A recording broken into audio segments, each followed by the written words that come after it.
During a recent hearing, freshman Congressman Maxwell Frost called out the unconstitutional beliefs of his colleagues Marjorie Greene and Boebert.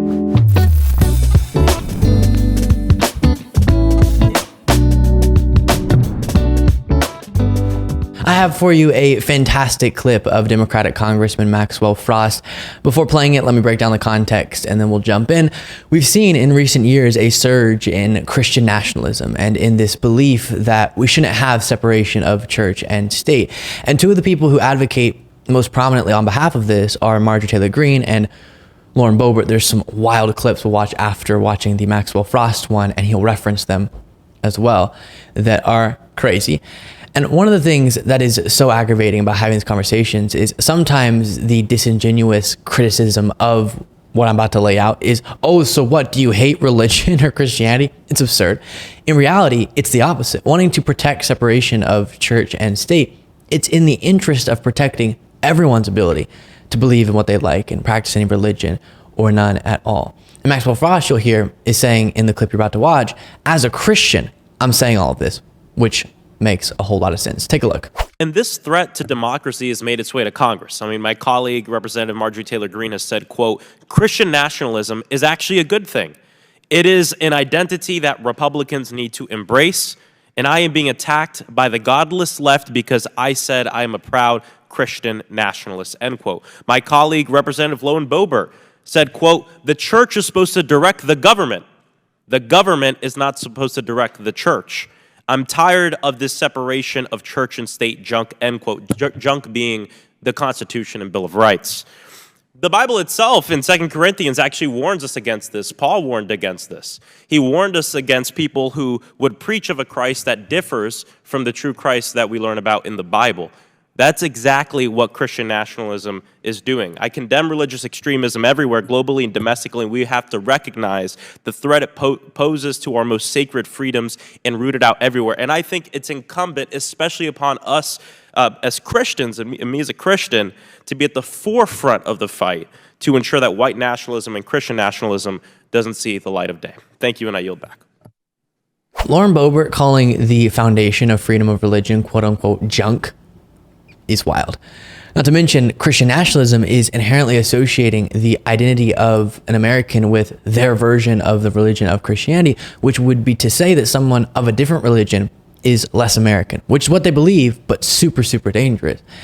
And if the church were to, quote unquote, direct the government, as Boebert advocates for, that would necessitate the violation of other people's freedom of religion.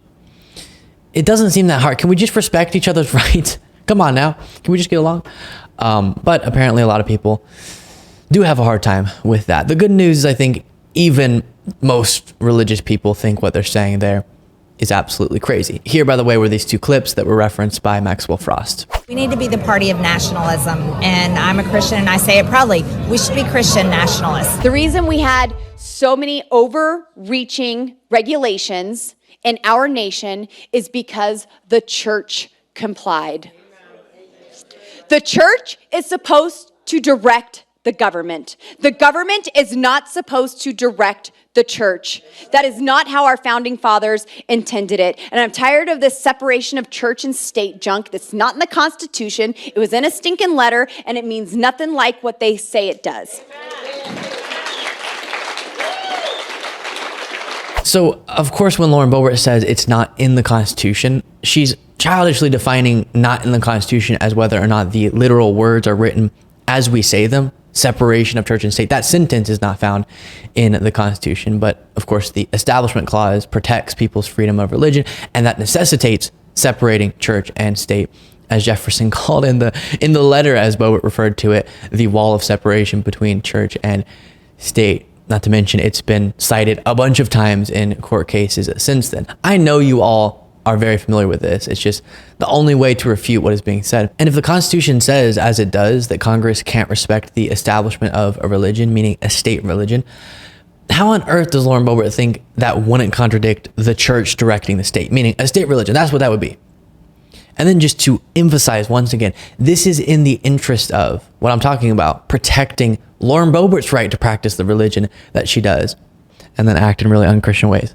And Marjorie Greene as well, and everyone. That's the whole point. So while they're out advocating for ideologies that would take Americans' rights away, we're advocating for policies that would protect all Americans' rights, including theirs. They're trying to take our rights away. We're trying to make sure their rights are protected. And I honestly thought this was a settled issue. Apparently it's not, unfortunately. And this comes as Donald Trump is saying he would ban people of certain religions and beliefs from even entering the United States in a recent speech. And this is after he openly called for the, quote, termination of all rules, regulations, and articles, even those found in the Constitution. MAGA Republicans have just given up on even trying to pretend like they care about the Constitution. I also like that Maxwell Frost brought up the way that they're constantly and belligerently violating principles laid out in the Bible. They say that, I guess, being Christian nationalists gives them the ability to judge everyone else's lifestyle and call everyone else immoral, like this from Lauren Boebert. There has been a moral decay in our country. The moral decay because of the crazy wokesters, but then time and time again don't make any effort to live up to their own standards. And I try to stay out of the personal lives of all people, public figures included. It just feels weird to talk about those sorts of things. So I'll stay vague, but Marjorie, Greene, and Lauren Boebert don't have the best track record on some of these things. And I do think it's fair to say, you know what? No, you don't get to wave away dishonesty by saying, well, that's my interpretation of the Bible. And to be clear, we're talking about Lauren Boebert and Marjorie Greene here. So many Christians are out serving people, and it is their faith that they cite as their motivation to do so, and compassionate and loving. And so here we're talking about two individuals who are very much not those things. I'm not a biblical scholar, but I'm certain Jesus Christ had quite the pattern of helping those in need. And then you have Marjorie Greene and Lauren Boebert, who seem allergic to uplifting those in need. Adam Frisch, we'll watch this clip again. We watched it somewhat recently, but to re-emphasize the point, Boebert's challenger reminded us of this very fact during his debate back in 2022 with Lauren Boebert when he listed off her awful voting record. Is this someone who is interested in serving people? July 1st, 2021, you voted against more than $4 billion for Colorado's highways, bridges, rails, and broadband, and $8 billion to improve the water storage across the entire western part of the United States. On March 3rd, you voted against the Honoring Our Pact Act, which expanded VA healthcare benefits for veterans exposed to burn pits. On April 15th of 2021, you and your mentor, Marjorie Taylor Greene, were the only two out of 435 members of the House to vote against funding for leukemia research. And even as you vote against these laws that help our district, you are 0 for 39 in getting your own bills out of committee, let alone any signed into laws. I'm curious, Congresswoman, are you failing because you don't care, because you can't do the job, or because you can't tell the difference between right or wrong? Is your argument for re-election that you will spend the next term the same as your first, thus batting 0 for 78 when it comes to passing laws? Or will you remain focused on your Twitter account and how many cable news interviews you can do from Florida or Texas? You're not showing up, you're shooting blanks when it comes to protecting the citizens and the communities of our district. At the end of the day, this race boils down to one thing: competency. Who do you want representing your family, your business, and your community in the halls of Congress? I'm Adam Frisch. I'm building a bipartisan, pragmatic, pro-normal party coalition. I'm here to ask for your vote in November because serious times demand serious leadership. I know this is a strong statement, but people like Lauren Boebert use Christianity as an excuse, and because they want to judge and belittle others, not because they actually want to live a genuinely Christ-like life. And that way of using the Bible disingenuously is prohibited by the scripture, as Maxwell Frost noted. And so it's really, really sickening. And all of our energy being sick of people like this has to go into continuing the political fight and not disengaging because it's so aggravating.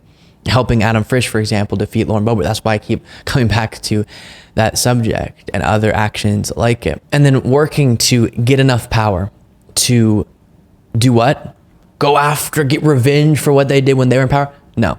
Protect everyone's rights, liberty, religion or lack thereof, ability to pursue happiness, get everyone healthcare, including Lauren Boebert. That's what it means to be progressive. Hey, before you go, don't forget to become a member at lukebeaslyshow.com/membership to get access to a daily bonus show, entire bonus show Monday through Friday exclusively for our members. Plus, I'm on Threads at Luke Beasley Official, Instagram, Luke Beasley Official, Twitter or X at Luke P. Beasley, and sign up for the Beasley Brief, a daily morning newsletter that's free, summarizing the previous day's events by going to lukebeasleyshow.com/brief. And I will talk to you all next time.